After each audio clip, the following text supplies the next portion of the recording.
Noswaith a gyfeillion, croeso cynnes i chi gyd I ail seminar Canolfan Uwchhyfrydiau Cymreig a Cheltaidd Prifysgol Cymru ar gyfer y Gwanwyn 2021.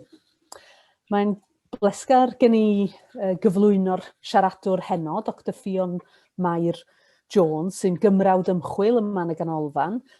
Mae Ffion yn rhan o'r prosiect teithwyr chwilfrydig Thomas Pennant a theithio I Gymru ac i'r Alban 1760-1815, yn canolbwyntio ar ddarganfod a thrawsysgrifio gohebiaeth eang a hynod Thomas Pennant, ac yn enwedig felly ohebiaeth Gymreig ynghyd â'r ohebiaeth rhyngddo fo a'i gyfaill y casglwr printiau Richard Bull, lle trafodir ymdrechion y ddau ddarlunio sawl cyfrol o waith Pennant a ffrintiau ac a dyfr lliwiau o waith I arlunydd preswyl Moses Griffith.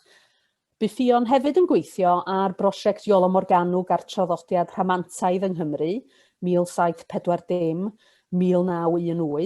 lle bu'n cydolygu tair cyfrol o ohebiaeth Iolo, The Correspondence of Iolo Morgannwg, ac yn sgrifennu cyfrol sy'n rhoi sylw I nodiadau ymyl dalen Iolo mewn llyfrau o ieiddo ac ar odrau I lythyrau. The Bard is a very singular character, Iolo Morgannwg, marginalia and print culture. Ac mi fu Ffion hefyd yn aelod o brosiect Cymru ar chwildro Ffrengig a chyhoeddodd gyfrol o faledu o'r cyfnod rhwng blynyddoedd cynnar y chwildro a diwedd y rhyfeloedd Napoleanaidd, Welsh Ballads of the French Revolution, 1793-1815. Sawl ysgrif ynghylch y faled yn ogystal â golygiad o anterliwt o waith Hugh Jones Glan Conwy yn adrodd hanes y chwildro Ffrengig a'r anterliwt, hanes bywyd a marwolaeth, brenin a brenhines Ffrainc gan Hugh Jones Glan Conwy. Ond Thomas Pennant sy'n mynd â sylw'r seminar heno, gai estyn croeso cynnes iawn I ti, Ffion, I gyflwyno A Little Closed-Fisted, Cysylltiadau cyfandirol Thomas Pennant, 1753 I 1785. Diolch yn fawr iawn, diolch am y cyflwyniad, a diolch I bawb am ddod I wrando heno. Dwi'n mynd I rannu'n sgrin efo chi rwan, dwi'n meddwl, dyna'r cam nesaf. A dwi eisiau rannu'r PowerPoint fan hyn. Na I chwarae fo o'r dechrau. Ydych chi'n gallu gweld y PowerPoint rwan? Yn gweithio? Diolch yn fawr. Iawn, wel, dwi'n mynd I edrych ar gysylltiadau cyfandirol Thomas Pennant yn y cyfnod yma hyd at 1765 yma. Y cyffynonellau fyddai'n ddefnyddio ar cyd-destun yn gyntaf, dwi'n mynd I edrych ar ei ohebiaeth o. Mae ganddo fo ohebiaeth eang 2000 o lythyrau yn mynd ymlaen hyd at ddiwedd I fywyd o 1798. Ond fan hyn fyddai'n edrych ar y deunydd hyd at 1765 ac yn edrych hefyd ar ddyddiadur daith wnaeth o'n yr un blwyddyn, 1765, i'r cyfandir. Dwi ddim yn mynd I edrych ar y daith nath Iwerddon yn 1754, dwi'n mynd I ystyried Iwerddon fatha rhan o Ynysoedd Prydain ac edrych ar y cyfandir, y tir mawr cyfandirol i'r dwyrain o Ynysoedd Prydain yn y ddarlith yma felly. Wel, fel man cychwyn, neu ryw fath o brolog, dwi'n mynd I edrych ar yr ohebiaeth gafodd Pennant efo Emmanuel Mendes da Costa. Dwi'n meddwl bod hwn yn syniad da achos mae da Costa yn rhoi cyd-destun perthnasol, dwi'n meddwl, i'r hyn sy'n digwydd wedyn yn mywyd Pennant felly. Oedd da Costa yn aelod o deulu o Iddewon Sephardaidd wedi dod I fyw I Lundain ddiwedd yr ail ganrif ar 15, di symud o Portugal, mae wedi digwydd. Oedd ei dad yn masnachu'n rhyngwladol mewn diamwntau a chwrelau, a da Costa hefyd wedi cymryd rhan yn y busnes yma. I am engaged in the mercantile way, which takes up most of my time, medda fo wrth Pennant, wrth gychwyn I ohebiaeth a Pennant yn ystod 1752. A dyma'r synagog yn y llun lle fydden nhw'n mynd I addoli yn Llundain. Teulu o dras Iddewig ar elfen rhyngwladol neu felly, yn bwysig dwi'n meddwl o'r dechrau da Costa. fe ddechreuodd o lunio rhwydweithiau o nawdd ar draws Ewrop yn ystod y 1740au, a chychwyn busnes wedyn mewn masnachau cregyn a ffosiliau a mwynau. Oedd hynny'n fath o estyniad ar y fasnach mewn cwrelau a diamwntau oedd ei berthnasau fo yn ei dilyn. A mae yna ddrafftiau o lythyrau lu yn annog pobl eraill i gychwyn gohebu efo fo ac i gyfnewid neu brynu specimenau ganddo fo. Felly dyma'r math o fydd roedd Da Costa yn perthyn iddo fo, a'r bydd mae Pennant yn mynd i mewn iddo fo yn gynnar iawn yn ei fywyd yn 1752, a bod yn fanwl gywir. Dwi'n meddwl bod yn y bloc oren o fan hyn, da ni'n gweld rhyw fath o manifesto gan Da Costa, dwi'n meddwl, sut mae o'n gweld pethau. I am very fond, medda fo, of making comparative observations on the mines of one same metal in different parts of the world. It leads us in some measure to discover the structure of our globe and to deduce certain rules in digging or mining in regard to the alliances of fossil bodies. So mae syniadau diddorol yma, comparative observations a alliances. Dyma mae o'n disgwyl weld y myd natur, y pethau cymharol a'r cyngreiriau rhwng elfennau o fyd natur. A mae'n defnyddio cyngreiriau neu rwydweithiau gohebol i ddarganfod mwy am y pethau hynny. Felly mae'n fetafor dda, dwi'n meddwl, am beth sy'n mynd ymlaen yn yr ohebiaeth. Wel, mae Pennant, fel o'n i'n deud, yn dod yn rhan o gylch Da Costa 1752, a mae'n creu argraff ar unwaith. He has some knowledge of fossils and much more curiosity than those gentry commonly have. Mae'n James Dukerel amdano fo. Lle mae'n annodweddiadol y Thomas Pennant ifanc o'i ddosbarth mewn gwirionedd, fel rhywun sy'n ymddiddori mewn ffosiliau a mwynau ag ati. Ac yna disgrifiad Da Costa honno fo, I really cannot enough admire your curiosity and accuracy in your researches. The account you give of the rocks and the draft of them convey such an idea that I have several times fancied I was on the spot. Felly mae Pennant yn dod â pethau'n fyw mewn ffordd byr drawiadol, a dwi'n cytuno ar ôl darllen y llythyrau cynnar. Mae'n eithriadol o sylgar ac anturiaethus yn y ffordd mae'n mynd mewn i ogofau ac yn holi pobl sydd eraill yn mwynwyr sydd yn Sir y Fflint yn mynd mewn i'r pyllau glo. Mae'n gwneud siŵr bod yn holi pobl sydd yn gwybod. Mae'n dangos yn nodweddion, da ni'n gysylltu efo fo'n ddiweddarach yn ei yrfa, yn gynnar iawn yn fan hyn. Gweitha golygwedd ryngwladol Da Costa, dwi'n meddwl sy'n deg deud bod golygwedd Pennant yn y cyfnod cynnar yma yn hynod o Brydeinig. Mi nath o sawl taith bwysig fyny i Ogledd Lloegr, ond hefyd i Ogledd Cymru, i Sir Fôn, Eryri, Meirionydd. A pan mae Da Costa yn cynnig ffosiliau tramor iddo fo, mae o'n gwrthod i raddau.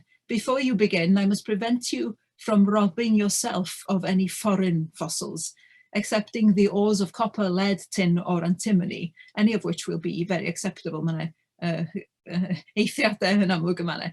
Ond yn gyffredinol mae'n dweud, as at present, my intention is only to collect those of the British Isles. Felly mae i olwg wrth i draed yma hyn, mae'n cychwyn wrth i draed yma hyn yn y cyfnod cynnar yma.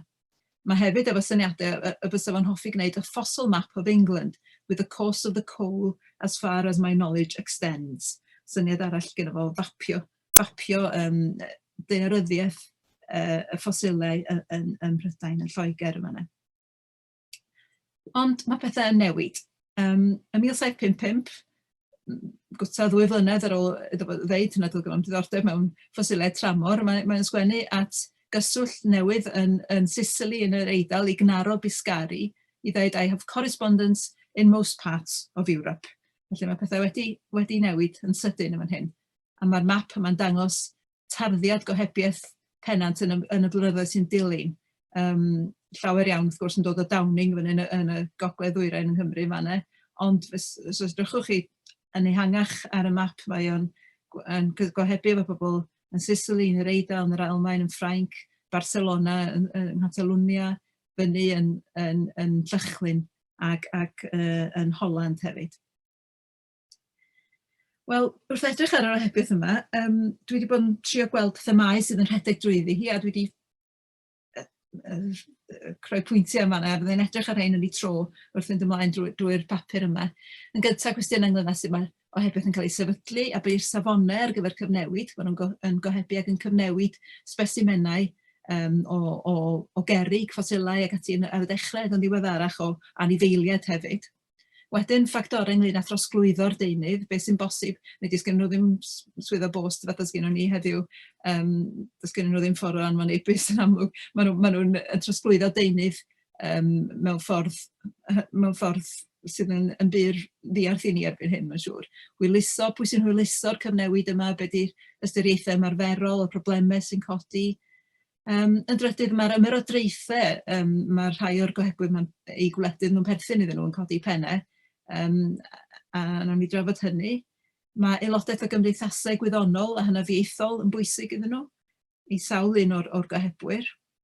Yn bumed, y llyfrau sydd yn cael eu trafod a'u cyfnewid, yn ogystal â specimenau, mae llyfrau yn pasio o'r naill i'r llall ac yn cael eu trafod yn ddwys. Ac yn ola, un llyfr penodol sef British Zoology, gwaith Pennant i gyhoeddiad cyntaf o bwys yn ymddangos yn y cyfnod yma hefyd. Felly, nawn ni fwrw ymlaen drwy'r pwyntiau yna, gan gychwyn efo trafod y sefydlu'r ohebiaeth. Y gohebydd cyntaf i Pennant sefydlu gohebiaeth efo ar y cyfandir oedd Carlo Alioni neu Charles Alion. Mae Ffrancwr ydi hwn yn y bon, ond bod wedi symud i Torino, y Turin, a eidaleiddio ei enw, os liciwch chi, yn fanna. Mi ddoth o i gysylltiad efo Pennant drwy y sawl sydd yn y llun ar y sgrin, dyn o'r enw Henry Baker. Hyfforddiant lleferydd oedd ei faes yn ddiddorol iawn, ond oedd o'n aelod o gymdeithasau hanafiaethol a gymdeithas frenhinol yn Lloegr. A fo sydd yn dod â Pennant i gysylltiad ag Alion, fel mae'r pwt yma o'r llythyr ar wylad y sgrin yn dangos. On my return into Flintshire this week, I received your letter and Dr. Alion's.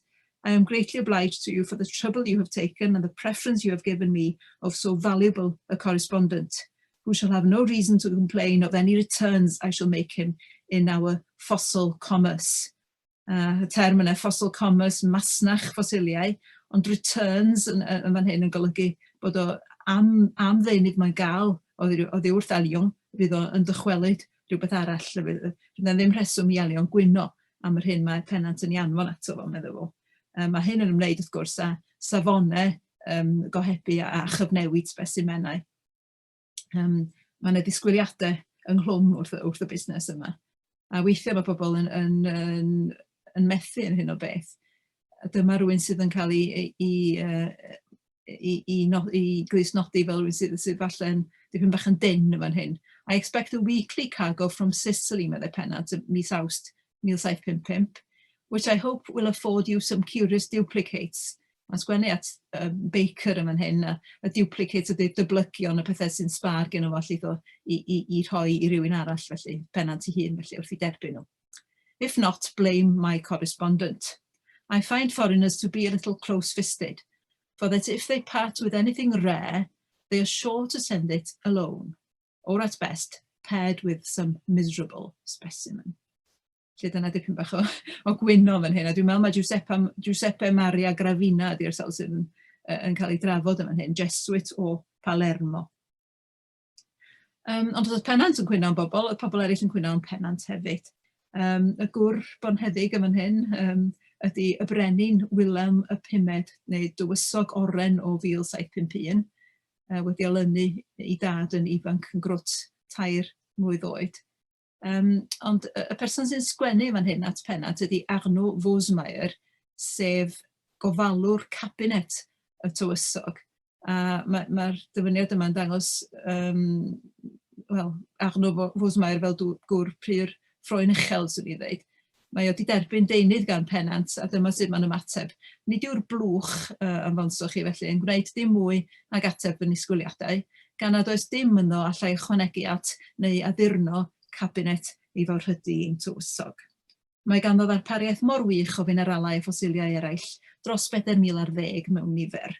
Gallwch ddeall felly bod eitemau cyffredin eisoes yn ei gasgliad.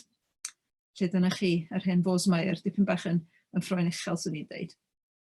Mae Pennant yn talu nôl iddo fo yn ei ddyddiadur yn ystod ei daith ym 1765 yn mynd i'r Hague ac yn dweud, visited the Prince's cabinet under the direction of Monsieur Mair, a Frenchified Dutchman, extremely ignorant. Wedi Pennant ddim yn meddwl llawer o'r hyn Mair chwaith. Wel, trosglwyddo deunydd rwan.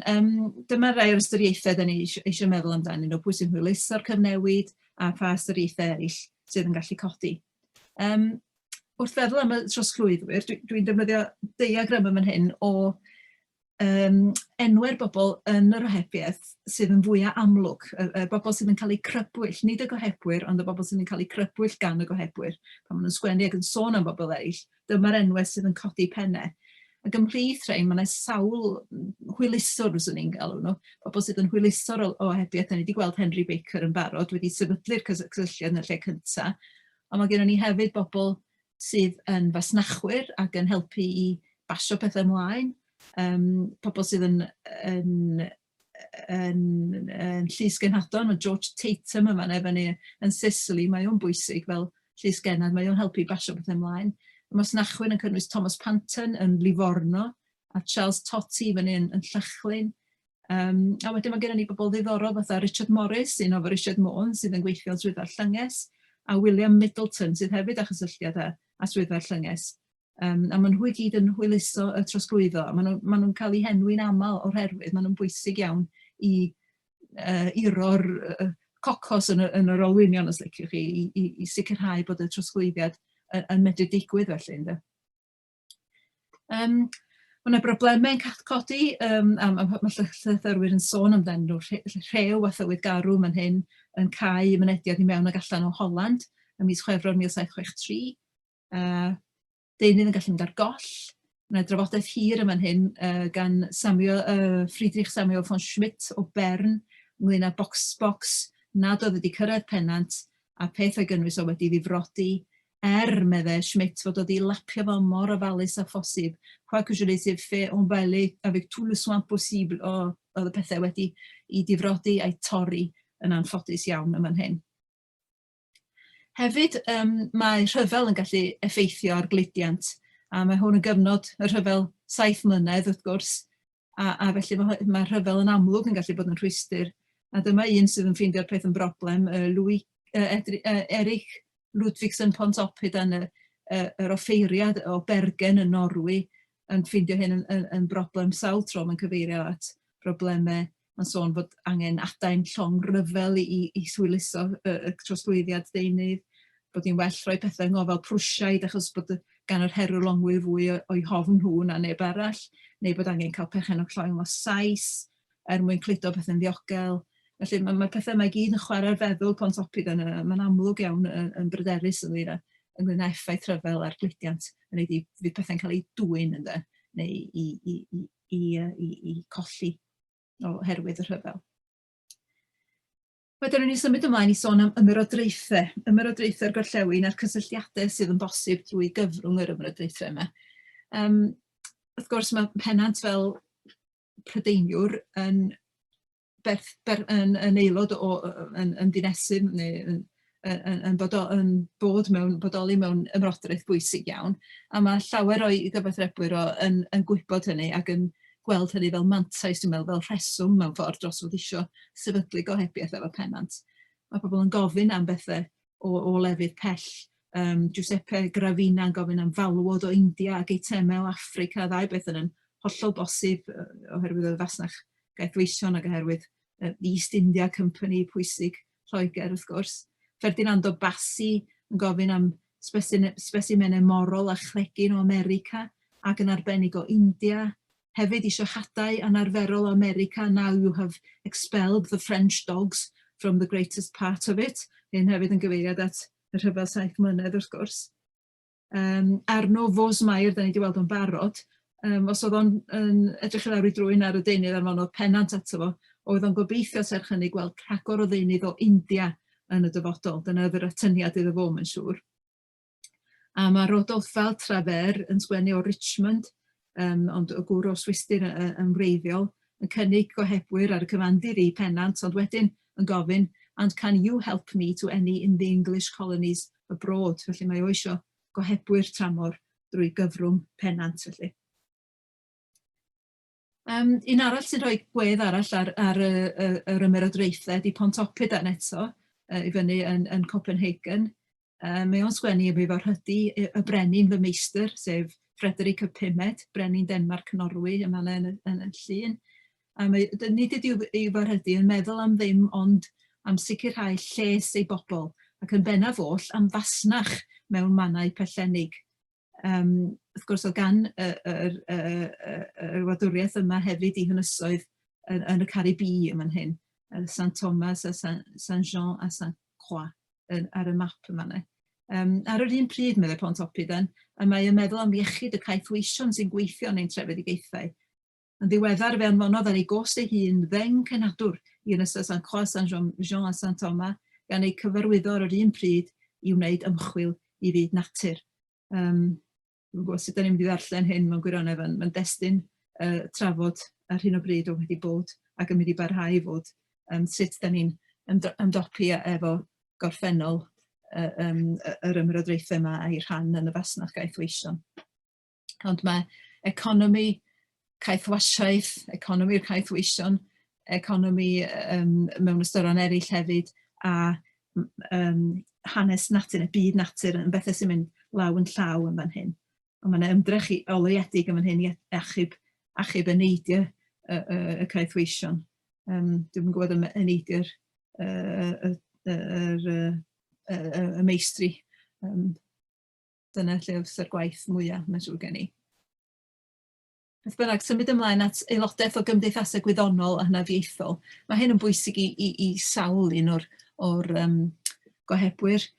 Dyma Rodolphe Waldtravers eto. Besides the honour belonging to the Royal Society and to the Society of Antiquaries in London, the Royal Academy of Sciences at Uppsala in Sweden, sub praesidio Linnei, and the new society erected at Bern in Switzerland, sub praesidio Halleri, Linnaeus a Haller ydy'r ddau yna felly, for encouraging arts and agriculture, have lately conferred the same favour upon me, by all which tasks my time is much taken up, though quite agreeable to my inclinations. Felly dyna un efo rhes o anrydeddau i wenw felly yn manna. Roedd Friedrich von Schmidt yn cael dipyn bach mwy o anhawster i gael gafel ar yr anrydeddau yma, iddo fo lwyddo i ddod yn aelod o Academi Wyddonol Bavaria erbyn 1759 ac o Academi Wyddonol Göttingen y flwyddyn wedyn. Fe bwysodd o sawl gwaith yn ei hebeth a Pennant am aelodaeth o gymdeithas hynafieithwyr Llundain. Mae'n anfon traethodau yma di sgwennu yn gofyn i Pennant newch chi ddarllen hein o flaen y gymdeithas, falle wneith hynny'n helpu i hannog nhw i nerbyn i fel aelod, a mae'r stori yn mynd ymlaen ac ymlaen ac ymlaen. Ond dim yn ymddangos bod o wedi cael ei dderbyn fod i dreithawd o ar drefedigaeth eiffdiaidd yn Affen wedi cael ei chyhoeddi gan y gymdeithas yn 1770. Dwi'n bach yn ddiweddarach felly. Oedd Pennant hefyd yn gweld i waith yn cael ei draddodi ger bron cymdeithasau tramor. Mae'n trafod efo Pontoppidan yn fan hyn.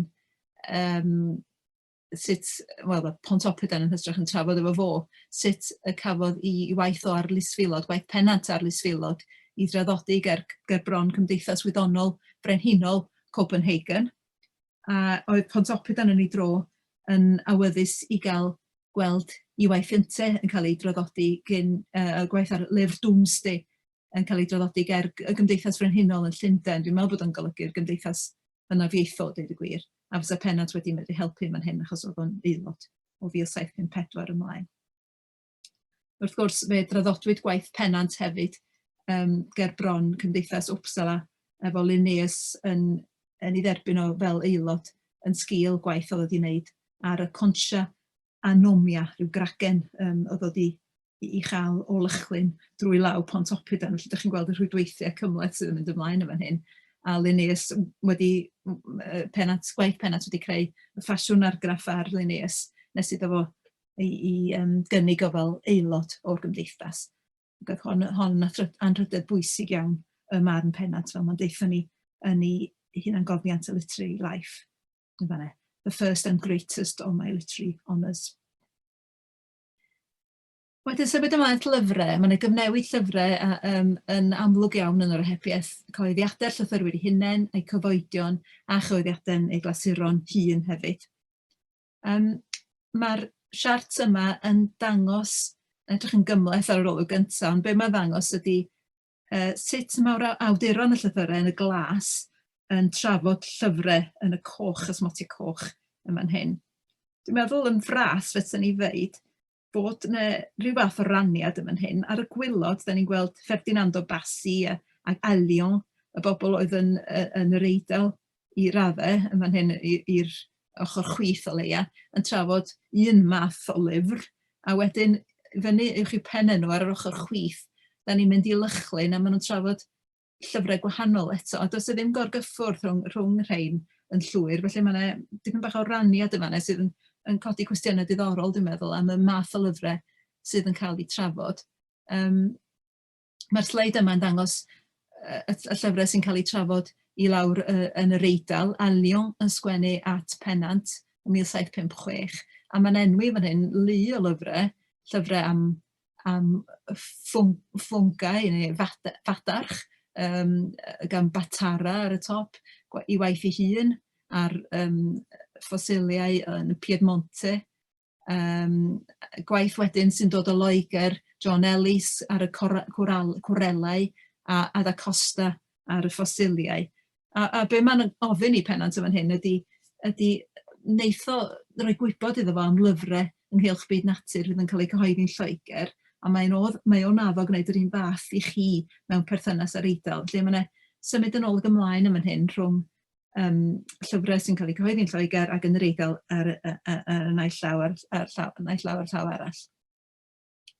Ond pan da ni symud i fyny i Lychlyn, mae Charles de Gier yn sgwennu o Stockholm yn 1761. Mae'r ddeiet y lyfradaethol yn byr wahanol. Da ni fan hyn yng Ngwlad Linnaeus, a mae cyhoeddiadau Linnaeus yn cael eu henwi fan hyn ar y top. Llawer y hein, wrth gwrs, yn gyhoeddiadau yn Lladin, fysa'n agored i bawb i darllen. Ond wedyn ar y gwylod, ydych chi'n gweld lluniau cloriau, teithiau a sgwenwyd gan apostolion Linnaeus, pobl nath o i hanfon neu all allan i'r byd tu allan i Ewrop, efo bendith Linnaeus i wneud gwaith ar fyd natur, i Ogledd America, i Balestina, i China, a mae'r hyn i gyd wedi sgwennu hanes i teithiau, ond wedi sgwennu nhw yn ei haith i hynny yn Swedeg. A felly, mae'n siŵr bod yna gwestiynau'n codi ynglŷn â pa mor hawdd oedden nhw i deall, dyna pam dwi'n edrych fan hyn ar sleid am ynglŷn â chyfieithu. Mae cyfieithu yn gwestiwn sy'n cael ei godi, sy'n codi ben yn ystod yr ohebiaeth. Dyma Benjamin Stillingfleet yn sgwennu at Pennant yn trafod hyn. Yn sôn am weithiau Lyfling ac Ysbec. Oedd o ar un adeg wedi perswadio llyfrwerthwr enw Mr Norse i gael cyfieithiad wedi wneud o waith Hasselquist ar yr Aifft, ond the design is long since dropped, meddwl fo, yn y broblemau di codi. There are but few here who understand the Swedish tongue, and fewer still who are qualified to make a tolerable translation of such books. Ac o'r herwydd oedd yn meddwl fysa'r syniad yma'n gyfer cael ei anghofio ar hyn o bryd. Serch hynny, da ni gwybod fod Pennant wedi llwyddo i berswadio John Reinhold Foster i gyhoeddi cyfieithiad o waith Osbec y daith i China yn 1770. Mae Foster yn cyflwyno'r cyfieithiad i Thomas Pennant, da chi'n gweld yn y dan gwyn ar y gwylod. This work was undertaken with your approbation, medde Foster wrth Pennant, yn y llythyr o gyflwyniad, enriched by you with many important additions, and has often been the subject of our conversation. Felly mae yna drafodaeth fyw iawn wedi bod yn fan'na rhwng Pennant a Foster, bod nhw wedi gorfod aros hyd at 1771, dwi'n meddwl, dyddiad ar y cyhoeddiad yna cyn iddo fo ymddangos. Wedyn, y llyfr pwysig dwi'n mynd i orffen efo fan hyn ydy British Zoology, gwaith Pennant ei hun. Dwi wedi mynd i fanylu fan hyn ar y diagram os o'ch chi'n gynharach. Thomas Pennant, British Zoology, di'r dan mewn coch yn fan hyn. A da ni'n gweld bod yna sawl person yn cyfeirio at hwn, rhai wedi henwi ar y dde, Pontoppidan, Gronovius, Brisson, Lysons, Collinson, Bassi a Pennant ei hun yn siarad am y llyfr yma. Felly mae o'n llyfr eitha dylanwadol o fewn y rhwydwaith. Dim yn syndod gan y Pennant ydi canolbwynt y rhwydwaith yma mewn gwirionedd, ond mae o'n llyfr sy'n cael ei drafod yn byd eang. Fe da ni'n wybod am ddechreuadau'r llyfr? Wel, mae'r ohebiaeth yn datgelu chydig o bach o wybodaeth i ni, falle sydd ddim yn hysbys fel arall. Mewn llythyr at Linnaeus ym mis Chwefror 1760, mae Pennant yn dweud fod o'n dymuno creu pamffled bychan ynghylch anifeiliaid Cymreig yn dilyn patrwm y ffawna Swechia, sef gwaith gan Linnaeus am ddangosodd y flwyddyn dilynol. So ni'n mynd disgrifio'r ffawna, dwi'n siŵr dwi wedi cam ynganu hwnna, Swechia, beth bynnag, mae'n rhywbeth dwi'n gwybod beth sydd angen. Dwi'n mynd disgrifio fel gwaith pamfflet o waith, mae o'n fanwl iawn a mae o'n byr hir, tua 500 o fudolennau yn sôn am famaliaid, adar, pryfyd, pysgod, a dermyn dwi'n gweld y gair, dwi'n gweld ar y sgrin, os mae lluniau'r bobl yn cuddio ar sgrin. Beth bynnag, mae o'n llyfr eitha cynhwysfawr a ddim yn pamfflet, swn i ddim yn deud, ond dyma syniad cynnar gen Pennant ynglyn â creu rhyw fath o waith gwyddonol. A wedyn, da ni'n clywed y flwyddyn dilynol fod Pennant yn myned ymlaen yn wyllt efo'i bwblicasiwn, meddai William Morris wrth ei frawd. His design is to give a new edition of Ray's birds and add the quadrupeds with additions, etc. Felly gwaith John Ray wedi cael ei grybwyll, wedi cael ei weld gynnwch chi yn nghanol y llyfrau neb yn cael ei trafod. Mae hwnna'n llyfr sy'n cael ei enwi yn byr aml. Dwi wedi symud yn ôl yma. Dwi'n gwybod dwi'n mynd i ddangos yn y lle. O na fo, John Ray, fedrwch weld o ddau smotyn i fyny oddi wrth Pennant yn y canol yma, llyfr John Ray. Felly dyna syniadau oedd yn cronu gen Pennant wrth ddechrau meddwl am y British Zoology. Erbyn 1763, oedd rhannau o'r gwaith yma yn cael ei lledaenu i gweld gan bobl ar y cyfandir. Dyma Ferdinand o Bassi yn dweud bod wedi gweld darn o'r British Zoology, y rhan gyntaf, a fod o'n eiddgar i weld y rhan nesaf. Doedd Pontoppidan ddim wedi weld o'n 1764, ond oedd o a Fleischer a Brünich wedi gweld y cynlluniau le primit, meddwl fo, ac yn edrych ymlaen at weld y gwaith gogoneddus yma. Ar llawer oedd Charles a William Totty yn Stockholm erbyn mis Hydref 1764 wedi gweld bocs containing the tea table and part of the British Zoology. Cyfuniad diddorol yma, wedi cael ei anfon, tea table a part of the British Zoology wedi cyrraedd Stockholm. Rwan te, y syniad mae ddosbarthu y gwaith dramor, ond i'n meddwl falle bod y costa, a bod ni'n mynd yn ôl braidd yn bell am hyn, rhyw fath o fodel i Pennant yma'n hyn. Yn 1753, dwi'n meddwl, mae'n sgwennu at Pennant yn deud bod ganddo fo, bod hi'n bwriad ganddo fo gael parsel o'i gynlluniau ar gyfer ei waith o Natural History of Fossils wedi printio to disperse into foreign countries and shall establish booksellers to sell the work at Amsterdam, Hague, Leiden, Hamburg, Leipzig, Frankfurt on the Main, and one of the cities in Italy. I think those steps I have taken will fully answer my design in the dispersion of my work. Felly mae yna gynlluniau i ledaenu'r gwaith drwy gyfrwng llyfr werthwyr yma hyn ar y cyfandir. Mae Pennant yn amlwg yn gwneud rhywbeth tebyg. Erbyn 1763, mae o'n mewn cysylltiad efo llyfrwerthwr yn Mharis, Jean-Baptiste Claude Bouche, sydd yn sgwennu llythyr manwl iawn yn trafod y gwaith, sawl tudalen sy'n rhoi parth o bapur sy'n efo, pa engrafiadau sy'n efo, sut maen nhw bobl yn mynd i dranysgrifio, ymhle, ymhal siopau allan nhw roi henwau lawr, fel tanysgrifwyr, sut mae'r gwaith yn cael ei drosglwyddo. Yr holl bethau ymarferol yma'n cael ei trafod yn fanwl mewn llythyr yma'n hyn. A mae'n amlwg bod y syniad o weithio efo Bouche wedi dwy'n ffrwyth. Dyma Mathurin Jacques Brisson yn sgwennu at Pennant yn 1763 yn dweud bod wedi gweld rhai o daflenni Pennant, mae'n sôn am daflenni ynghlwm ar British Zoology, yn siop Bouche, a bod yn meddwl bod yn bod nhw'n dda, ond bod angen rhagor fanylion yn yr engrafiadau. Mae eisiau bod yn ofalus a di'r lliwiau ddim naill ai'n rhy wantan neu yn rhy llachar, meddwl fo. fan hyn. Felly mae'r sylw yn mynd ar yr enghrafiadau yn fan hyn. Hefyd, yn ddiweddarach, mae'n sôn am lyrferthwr arall o'r enw Hérisson, sy'n fodlon cymryd dwsin o gopïau o'r gwaith a'i gwerthu nhw i bobl am arian Ffrengig. Felly, mae pethau'n lledaenu mewn dulliau eitha ymarferol a phroseig, falle, ond mae'r llyfrwerthwyr yn bwysig yn y rhwydwaith ac mewn lledaenu y llyfrau yn yr achos yma. Mae'r sleid yma yn trafod lluniau, achos mae'n ddiddorol bod Brisson hefyd yn sôn fod Pennant wedi gobeithio y bydde lluniau oedd wedi gofyn amdanyn nhw'n barod, ond oedden nhw ddim, oedd wedi yn amlwg wedi cysylltu ag artist oedd yn gweithio ar gabinet y brenin. Yr artist mewn dan sylw di François Nicolas Martinet, weithiodd efo Brisson a hefyd efo'r Comte de Buffon. Mae'n ddiddorol iawn bod Pennant yn gofyn am waith gyn yr arlunydd Ffrengig blaengar yma yn 1763. Oedd hynny, wrth gwrs, cyn iddo fo fentro'r cyfandir ei hun, a mae'r daith i'r cyfandir yn para 6 mis yn ystod 1765.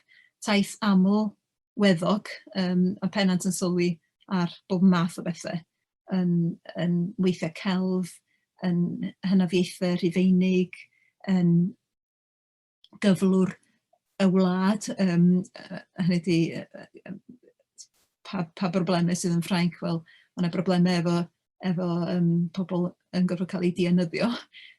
Dyma dianyddiad yr affair Calas ydy hon, Jean Calas yn cael ei dianyddio ar yr olwyn y hw yn fan hyn. Mae Pennant ei hun yn gweld dianyddiad ar yr olwyn yn Ffrainc ac yn rhoi adroddiad o hynny yn ei daith. Dyma rhywun oedd ddim yn hapus ynglyn â'r dianyddiad arbennig yna, sef Voltaire. Mae Pennant hefyd yn mynd i weld Voltaire ar ei daith. Felly mae'r daith yn hynod o ddiddorol ac yn hynod o gynhwysfawr. Dwi am ddilyn, dyma lun o hynny gyda llaw, y map yn dangos i Leath o drwy Baris lawr i ddeddwyrain Ffrainc, a wedyn yn ôl i Swistir, taith hynod drwy'r mynyddoedd yn y Swistir, fyny i lefydd eitha peryclus ac ar draws y llynnoedd, wedyn yn ôl drwy'r Almaen i Holland, Gwlad Belg ac am adre. Felly, fel o'n i'n dweud, mae'r daith, mae ysgogiadau'r daith yn fater o ddiddordeb. Mae'r awgrym di wneud gan Paul Evans, fod marwolaeth gwraig Pennant yn 1764 wedi achosi iddo fo golli i ddiddordeb yn ei waith academaidd, caused him to lose all interest in his academic studies, a bod o'n mynd i'r cyfandir mwyn anghofio am hynny.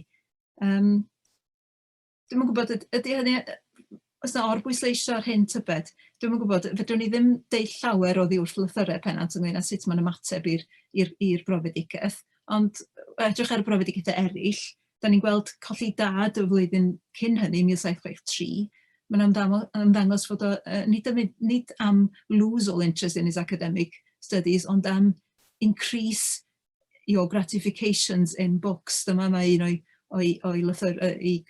ohebwyr o'n ddeud. Increase your gratifications in books. Felly mae hwn yn gwrthdeud hynny i raddau. Felly mae'n bosib bod gweithio yn ffordd o anghofio yn ytrach na deithio i'r cyfandir i anghofio wrth deithio. Hynny yn ystyriaeth, dwi'n meddwl. A da ni'n gweld yn fan hyn, wrth i Pennant sôn am y gwaith, mae'n sôn amdano fo yng nghyd-destun y British Zoology yn yr ail baragraff. Mae'n deud bod o wedi gorfod gadael i'r cyfandir, bod o wedi mynd i'r cyfandir gan adael y gwaith yma for a time left unfinished, medda fo. Mae'n amlwg, mae ar ôl cyhoeddi'r y drydedd rhan y digwyddodd hyn. Dwi wedi rhoi marc coch yma yn dangos rhaniad y gwaith, fel oedden nhw'n cael eu cyhoeddi mewn rhannau yn y cyfnod yma. Mae'n dystiolaeth fewnol, byddai'n ddangos nes ymlaen, bod wedi cyhoeddi 3 rhan cyn mynd i'r cyfandir. Felly pam ymadael? Dwi'n yn gwybod, oedd Anel o'r peth rhywbeth ar British Zoology yn ei hanfod o bosib. Oedd wedi cael problemau efo'r gwaith yma, fel mae'n sôn yn y paragraff blaenorol yn yr hunangofiant. oedd wedi cyhoeddi ar bapur mawr, oedd y cyfan wedi costio gormod, tybed oedd o'n mynd i'r cyfandir i ddianc rhag problemau British Zoology gymaint ag i ddianc rhag i brofedigaeth, neu drio gweithio mewn ffordd fysa'n gallu adfer y sefyllfa mewn perthynas â'r gwaith yma. Dwi'n meddwl allan ni ystyried hynny beth bynnag. Sut ath ei drefnu'r daith? Wel, dyma gwestiwn pur anodd i'w ateb, ond dwi'n mynd i awgrymu rhai pethau. Mae Da Costa yn ffigwr diddorol yn fan hyn. Da ni'n gwybod fod o yn helpu pobl i drefnu teithio'r cyfandir, a fod o wedi helpu rhywun yn yr union flwyddyn yma, 1765, i drefnu taith i'r cyfandir. Serch hynny, doedd o ddim yn gohebu efo Pennant yn y cyfnod yma, rhwng 63 a 73, 1773, ond 10 mlynedd o fwlch yn ei gohebiaeth nhw. Falle bod o'n ela hyn rhywbeth ar helyntion Da Costa wedi canfod ei hun ynddyn nhw mewn perthynas a'i waith efo'r Gymdeithas Frenhinol, rhyw fusti manars wedi bod yn fan'na, dwi ddim yn meddwl bod y darlun mor ddu a gwyn a mae'r ystiolaeth yn awgrymu, neu mae'r darlun cyntaf yn awgrymu, falle. Gynnau dipyn bach o cydymdeimlad efo Da Costa, dweud y gwir. Beth bynnag, os nad oedd Da Costa yn hwyluswr i Pennant yn y daith yma, ond y ddigon o bobl oedd yn aelodau'r Gymdeithas Frenhinol, ond mae'n yn ei cyfarfod ar y cyfandir, bethau bod wedi helpu efo, neu restr hir o enwau yma. Cysylltiadau efo'r Gymdeithas Royal Society, Gymdeithas Frenhinol. Doedd Pennant ei hun ddim yn aelod, ond oedd pobl yn meddwl i fod o. Mae un gaibwr yn sgwennu ato fo fel aelod, gan gyfeirio ato fo fel aelod, Mr Thomas Pennant, Esquire, FRS, meddai Gronovius. Felly, a pobl yn meddwl i fod yn aelod, ac mae'n bur debyg fod ganddo fo gysylltiadau da efo'r gymdeithas yma, oedd o'n cyhoeddi yn ei cylchgran o beth bynnag, cyn mynd i'r cyfandir. Wedyn, os da ni'n edrych ar yr ohebiaeth ar daith ei hun, mae'r map yma'n dangos y daith mewn glas, a'r pwyntiau gwyrdd, welwch chi, ydy'r pwyntiau, diar, mae'r sgrin yn symud, mae'n drwy gynnu. Y pwyntiau, o'n ohebwyr ynddyn nhw, ymharus o gynnu fo ohebwyr yn Bern, yn Nuremberg, yn yr Haag, yn Leiden. Oedd hein gynnu fo, cyn iddo fo fynd i Ffrainc, felly oedd nhw'n gysylltiadau byw ganddo fo ar y cyfandir. Fedra fod wedi helpu i drefnu daith fo. Ond ar ôl mynd, mi nath o gysylltiadau newydd yn ogystal, gysylltiadau ag artistiaid. Yn fan hyn, da ni'n gweld dau artist, Jacques de Sèvres a rhywun o'r enw Demoulin, a mae Pennant yn sôn amdanyn nhw. Mis Mawrth, 19 o Fawrth, mae Ciniawa efo Monsieur de Buffon, a wedyn ar ôl bwyd, mae Monsieur Daubenton ddienga, yr ienga, yn mynd â fo at de Sèvres, an excellent painter of quadrupeds. Wedyn, yn ddiweddarach, mae o'n mynd i weld adar Dr Mauduit, a mae'n mynd â Monsieur Demoulin, y painter, efo fo i dynnu llunerau ohonyn nhw. Yn ddiweddarach hefyd, mae'n mynd i weld gwaith cabinet y Curé de Saint-Louis, sydd efo casgliad gyda'r gorau ymharus o adar a phedwar carnolion. A wedyn eto mae'n sôn am gael cyfarwyddwr, caniatâd i Monsieur Demoulin dynnu llun sawl un o'r rhain iddo fo. Ac yn ddiddorol iawn, mae gwaith de Sèvres a Demoulin yn ymddangos yn y British Zoology yn yr argraffiad nesaf, nid yr un cyntaf, ond yr un nesaf, un 1768 yn fanne. Ydych chi'n gweld yr enghreifftiau yn y lluniau.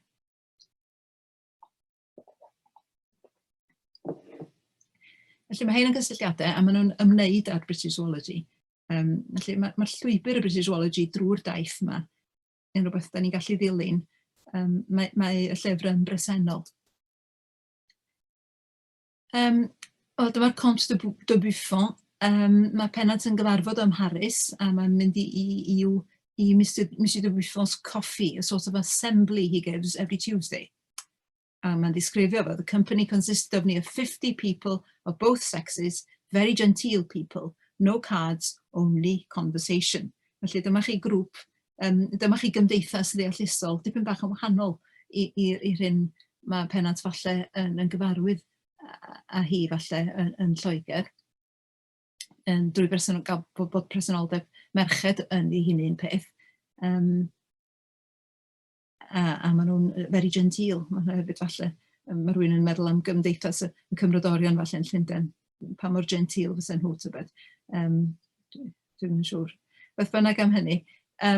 Dyna ddarlun o gymdeithas ym Mharis, ond wedyn mae Pennant hefyd yn ymweld â de Buffon yn ei gartre ym Montbach, a ddim yn bell o Dijon, ar ei ffordd i lawr am y Swistir. A mae'n ddiddorol sylwi ar y lluniau sydd ar wal stydi fyrgell Buffon heddiw yn y museu, yr amgueddfa sydd iddo fo yn Montbach.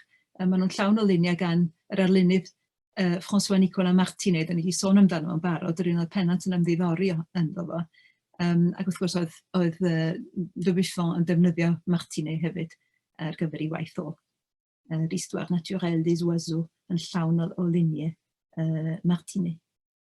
Rhywbeth arall sy'n ddiddorol yn y cysylltiad rhwng de Buffon a Pennant ydy'r sgwrs maen nhw'n gael pan mae o ym Montbach yn gweld de Buffon.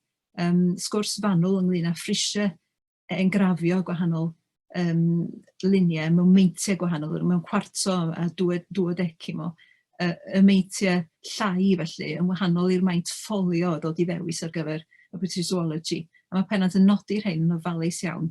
Tybed ydy i syniadau fo yn newid yma'n hyn ynglyn â ffordd allan o'r penbleth mae wedi dod iddo fo efo'r British Zoology drwy fod wedi argraffu ar bapur rhy fawr a rhy gostus.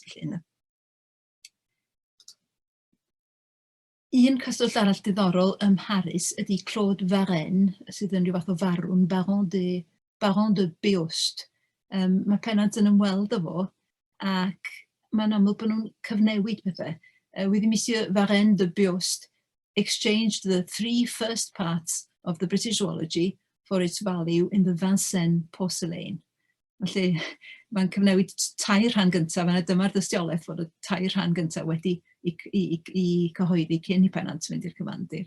Mae wedi cyhoeddi'r 2 rhan gyntaf, mae'n cyfnewid nhw am y porcelain, y llestri hardd yma, efo Claude Varenne.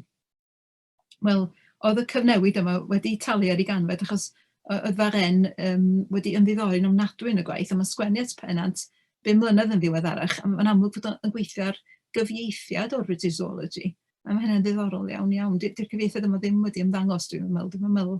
Dwi'n medru ffeindio unrhyw dystiolaeth fod hwn wedi cael ei gyhoeddi.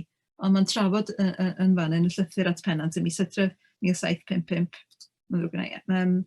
i gynlluniau ar gwaith. Mae wedi gweithio ar y preface ar hyn o bryd.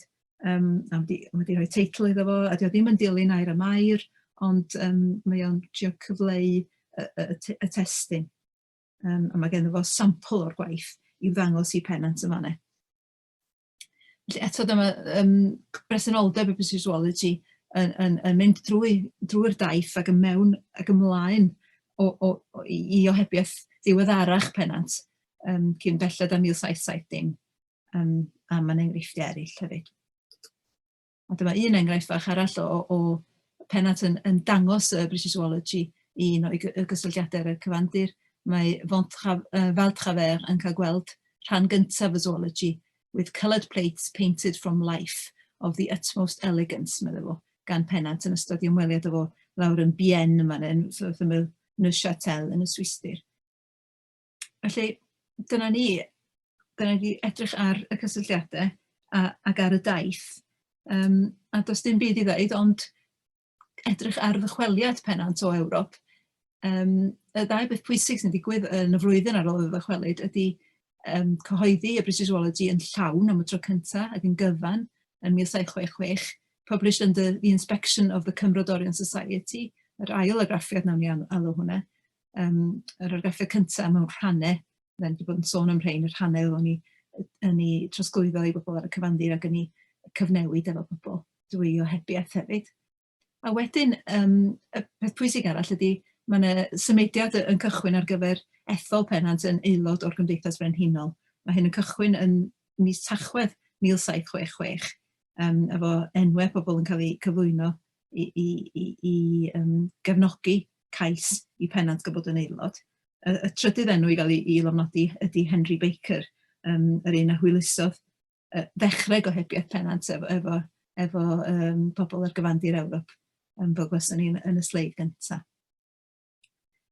Felly, dyna ddarlun felly o'r byd mae Pennant yn byw ynddo fo yma'n hyn, a pha mor gry a phwysig ydy cysylltiadau efo'r cyfandir, dwi ohebiaeth o cyn mynd a gohebiaeth sydd yn tarddu wedyn o'r daith i'r cyfandir. A dwi ddim wedi creu sylw manwl i honno, ond yn sicr mae'n ohebiaeth yn tarddu o'r daith, sydd yn amgau Pennant, os liciwch chi, mewn disgwrs o drafod natur gyda phobl blaengar yr ymweleuedigaeth. Ar hynny, dwi am ddirwyn y sgwrs yma i ben. Diolch yn fawr i chi am eich gwrandawiad. Diolch yn fawr iawn, Ffion. Diolch yn fawr iawn i ti am ddarlith gynhwysfawr a manwl, ac yn rhoi golwg ddifyr iawn, dwi'n credu, i ni ar y byd oedd Thomas Pennant yn byw ynddo fo yn y cyfnod hwnnw, ac mor ganolog oedd o a'i waith o i nifer o rwydweithiau, ac oedd edrych ar y mapiau a'r gwead, neu'r gwe rhwng yr cysylltiadau yna'n arbennig o ddifyr hefyd, ond hynod o fanwl, a diolch yn fawr iawn i ti am yn difyru ni ac am roi gymaint o wybodaeth i ni heno yma. Dwi'n siŵr bod yna gwestiynau a sylwadau mynd i ddod gan bobl yma heno.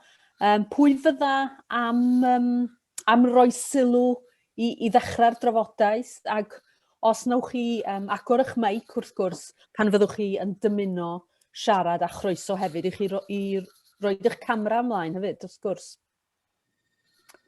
Oes yna rwy'n am agor y drafodaeth?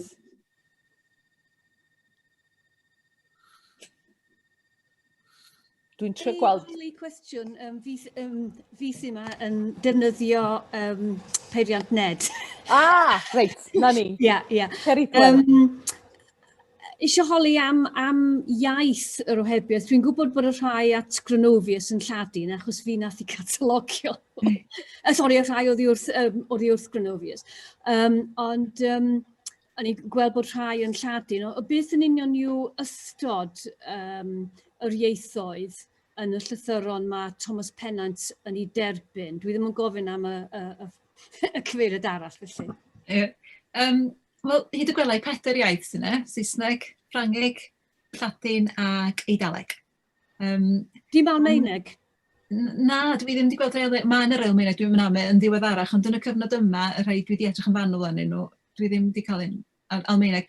Be sy'n digwydd yw, mae bobl yn Llychlyn yn sgwennu'n Ffrangeg, mae Pontoppidan yn sgwennu'n Ffrangeg, pwy arall yn sgwennu'n Ffrangeg?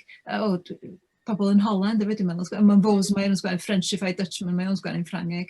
Dwi'n meddwl bod y cyswllt yn Barcelona hefyd yn sgwennu'n Ffrangeg, ddim yn sgwennu'n Sbeineg. Mae Basi yn sgwennu'n Eidaleg, ond yn ei lythyr ola mae'n troi'r Saesneg. Mae llun Lladin, mae Linnaeus yn sgwennu'n Lladin, mae Pennant yn sgwennu Linnaeus yn Lladin i gychwyn, ond yn ddiweddarach mae'n troi'r Saesneg. Mae'n rhyfedd bod dim Almaeneg te, o ystyried mor bwysig, mor gyffredin oedd gwybodaeth o'r Almaeneg ymhlith bobl o ddosbarth Pennant yn y byd angloffon yn y cyfnod hwn. Wel, yr Almaenwr sy'n dod i meddwl, Christian Fleischer, mae o'n sgwennu'n Lladin. Reit. Dwi'n gwybod mae Lladin yn dal i thir, dwi'n meddwl, falle.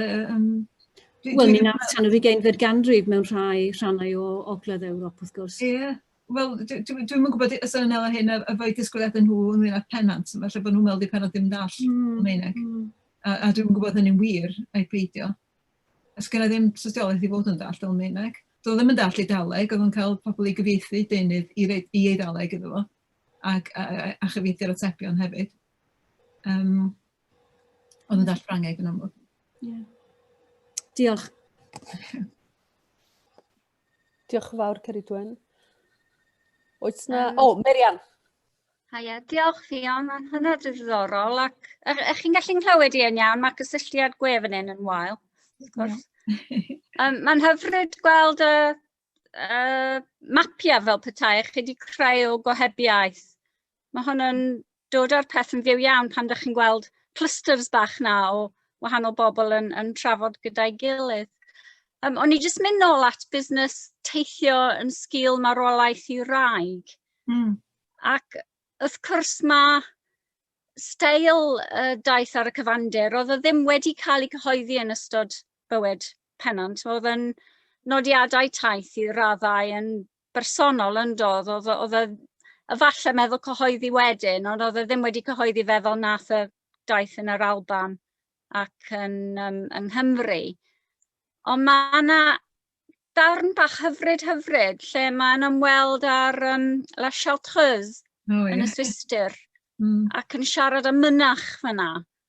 Ac ti yn teimlo bod rhywbeth ysbrydol yn mynd ymlaen fyna sydd yn mynd yn erbyn naws gwyddonol a brysur a gweithgar, gweddill y naratif. Mae yna foment o tawelwch a thristwch, dwi'n meddwl, sydd yn neud i fi meddwl bod rhywbeth yn mynd ymlaen o dan wyneb y dŵr, efallai. Oedd e rili wedi cael ei temptio gan y fywyd mynachlog fyna yn doedd.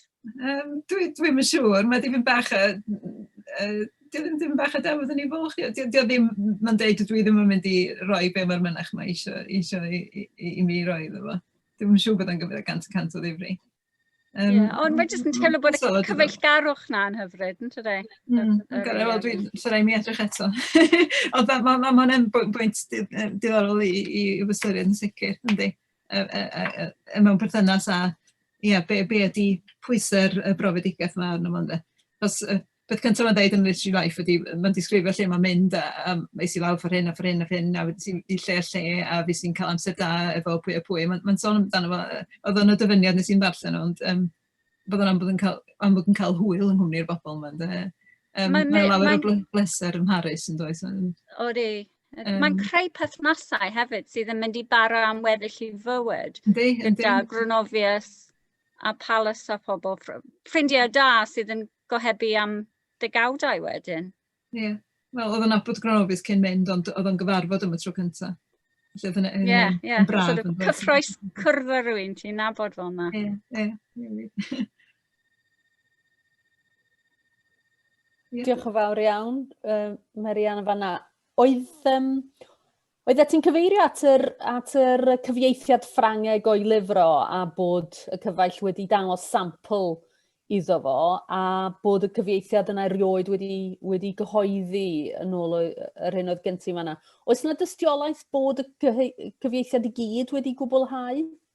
Dwi ddim, mae hwnna'n rhywbeth os i ar ei draws yn ddiweddar iawn, yn dyddiau dwytha y llythyr yna. Ond fedres i ddim ffeindio dystiolaeth bod yna fersiwn Ffrangeg o'r cyfieithiad wedi'i wneud. Fedres i ddim ffeindio dystiolaeth bod yr awdur dan sylw wedi gweithio ar Pennant.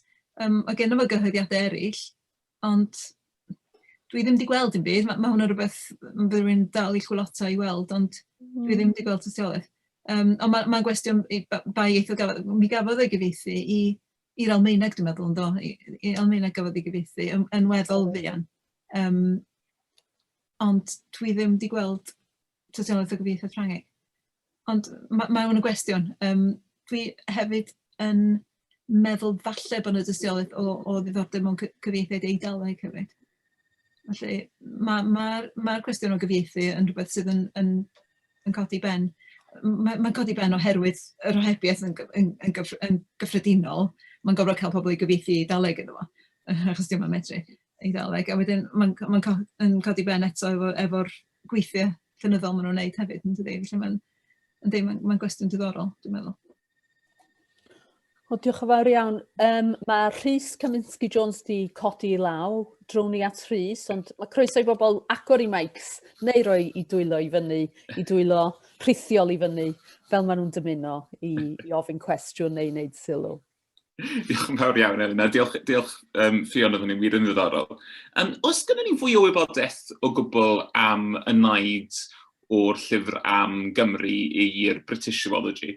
oherwydd dwi wedi darllen ychydig rhagamadrodd y British Zoology sy'n creu, mae'n ddadl ladgarol iawn am pam da ni'n sgwennu British Zoology.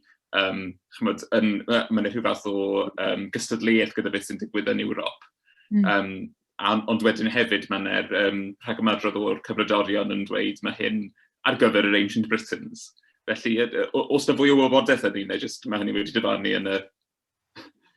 Ie, mae'n un lle, dwi'n meddwl, un cyfeiriad arall dwi wedi weld lle mae o'n, pan mae pethau'n mynd o chwith, bod o'n mynd i, ddod o'r prosiect mawr i gyd yn nes at ei gilydd a sgwennu am Gymru yn unig, mae'n ei gyfeiriad fel yna. Mae'r cwestiwn y berthynas efo'r cymrydorion yn ddiddorol. I ba raddau oedd o'n trio hyrwyddo, a'r gair Cymraeg yn y llythyr at Linnaeus yn ddiddorol iawn, yn i'n meddwl. Cymraeg nid Prydeinig ydy'r gair, mae'n sôn am wneud gwaith ar anifeiliaid Cymru, nid Prydain. Achos gwrs mae'r gair Prydeinig efo islais o Brydain yn y brythoniaid y Cymru mewn ffordd hefyd. Ie, wel, mae'r rhwydwaith yn dangos cysylltiadau pwysig yn Lloegr a ma'n ei meithrin nhw. Cysylltiad pwysig yng Nghernyw, William Boleys. A mae'n gysylltiadau drwy Loegr sydd yn cysylltu efo ynglyn â'r gwaith yna. A mae'n derbyn adar bach di piclo i Saethu ac yn y blaen o bob rhan o Loegr yn ogystal ag o Gymru. Mae'n ddiddorol, mae beth ti'n dweud yma ynglyn â'r rhagor yn ddiddorol iawn. Yn syniad bod o'n gwneud rhywbeth gwladgarol Cymreig. Wrth gwrs, mae'r defnydd o'r iaith Gymraeg yn y gyhoeddiad yn bwysig hefyd. Mae'n mynd i drafferth i gael enwau Cymraeg ar gyfer yr holl adar a anifeiliaid ati drwy'r Morisied. Ond mae rhywbeth oedd y bobl ar y cyfandir hefyd yn gwneud, oedd nhw'n gwneud siŵr bod nhw'n cael enwau mewn ieithoedd amrywiol, nid dim ond yr enw Lladin, oedd nhw'n siŵr yr enwau mewn ieithoedd eraill hefyd, a mae hynny'n codi ben yn yr ohebiaeth, dwi'n meddwl. Ie, dwi'n meddwl dwi'n meddwl bod ti'n codi cwestiwn diddorol yma. Mae'n edrych fel bod yn elw ar y amwyster rhwng Prydain a Chymru. Ie, oherwydd mae'n medru neidio o un i'r llall a cadw'r cymrydorion efo fo oherwydd yr Ancient Britons a British Zoology. Ie, yndi. Diolch yn fawr iawn. Gan i sylw, Elin? Diolch a chroeso, Robin. Diolch. Diolch o galon, Ffion. Ardderchog iawn. A garwn i ddweud diolch yn fawr i'r ganolfan am mae'r pynciau sy'n cael eu astudio wedi bod ar hyd y blynyddoedd yn ardderchog. A mae rhoi sylw i un o deithwyr sydd wedi gwneud y cyfraniad o lle yn rhoi cyfoethoca. A diolch a dymuno'n dda iawn. Dwi'n methu, mae'r rhyfeddu at Thomas Pennant, meddwl am yr ddihareb yna, gorau cof llyfr. Oedd o'n cofnodi ac yn cofnodi. A'r peth yma, yr ehangder mawr yma, yr agwedd holl gynhwysol yn fe, rhwystig, ac yn gallu rhoi pethau ni cyd-destun. Ac yna fo'r crebwyll ar wybodaeth, wrth gwrs, i agor drws i'r gorffennol, roedd gan o lygad craff i sylwi ar amgylchiadau byw pobl a byd natur, byd gwyddonol, a i herferio nhw. Ond oedd gan o un peth bach arall o'n i'n meddwl, sef oedd gan o glust i'w rando, ac roedd o yn gwneud defnydd o'r hyn oedd o'n ei glywed, ac roedd o i raddau, swn i ddeud, un o'r arloeswyr mawr hanes llafar. O'ch chi'n cyfeirio at Uppsala, ges i'r fraint fawr o dreulio'r haf 1966 yn astudio yn Sweden ac yn y Ffindir, a threulio amser ardderchog iawn yn Uppsala. Un o brifysgolion mawr Ewrop wrth gwrs yn fe, a mae wedi para ac yn arbennig ym myd ethnoleg, a dwi'n teimlo bydde Thomas Pennant wedi gwneud athro ethnoleg ardderchog iawn boed yn Aberystwyth neu unrhyw brifysgol arall yn fe. A cwestiwn bach falle, Ffion, oes na dystiolaeth fod Thomas Pennant o gofio pwysigrwydd Prifysgol Uppsala yn y cyfnod yna. Fuodd o yn y Brifysgol yn gweld y gwaith pwysig oedd yn cael ei wneud yn yr amser hynny, yng nghyfnod Linnaeus ac ati. Na, dwi'n meddwl bod y dystiolaeth bod wedi teithio i Sweden. Na, dwi'n meddwl. Ath yr cyfandir yn dod i'r llefydd nes i ddangos ar y map. Ond dwi'n meddwl bod wedi bod yn Llychlyn i hun. Na, diolch. Diolch. Diolch yn fawr, Robin. Oes na unrhyw sylw pellach neu unrhyw gwestiwn pellach gan unrhyw un? Dwi'n trio edrych yn gyflym ar hyd y sgriniau efo'r camerâu rhag ofn bod na rwy'n yn ymestyn at y meicroffon i'w agor o. Ond os nad oes na, yna oes, mae yna law wedi ymddangos o'r rola. O nag oes, mae'n ddrwg gen i fy llaw fy hun oedd hynny, mae'n ddrwg iawn gen i. Wel, os nad oes na ddwylo sy'n perthyn ni eraill yn ymddangos, yna yr hyn sydd i'w wneud ydy i ddiolch yn fawr iawn i Ffion am ddarlith hynod ddifyr sydd wedi ymestyn llawer iawn o'n gwybodaeth ni ar Thomas Pennant, a'r cysylltiadau cyfandirol oedd yn rhan o'i fywyd o yn y cyfnod yma. Ac os na lwyddoch chi, neu na lwyddoch eich ffrindiau chi eich cydnabod chi ymuno â ni ar gyfer y Zoom, mae'r ddarlith wrth gwrs, fel pob un o seminarau eraill y ganolfan, ar gael ar Facebook, ac ar recordiad, ac hefyd ar wefan y ganolfan fel recordiad. Does dim rhaid i chi fod yn aelod o Facebook i fedru mynd at y ddarlith ar Facebook. Ac ymhen bythefnos, mi fydd nesa o'n seminara ni ar gyfer y Gwanwyn. Ar y 5 ar 20 o Chwefror felly, Welsh copper in Scandinavian forms, Great Orme's impact on the Scandinavian bronze production, 1610 hyd at 1310 cyn Cris, gyda'r athro Johan Ling o Brifysgol Gothenburg neu Göteborg, pa bynnag ffordd dyn ni i fod i ynganu hynny yn Gymraeg. Felly, diolch yn fawr iawn gyfeillion a nos da o'ch i chi. Nos da.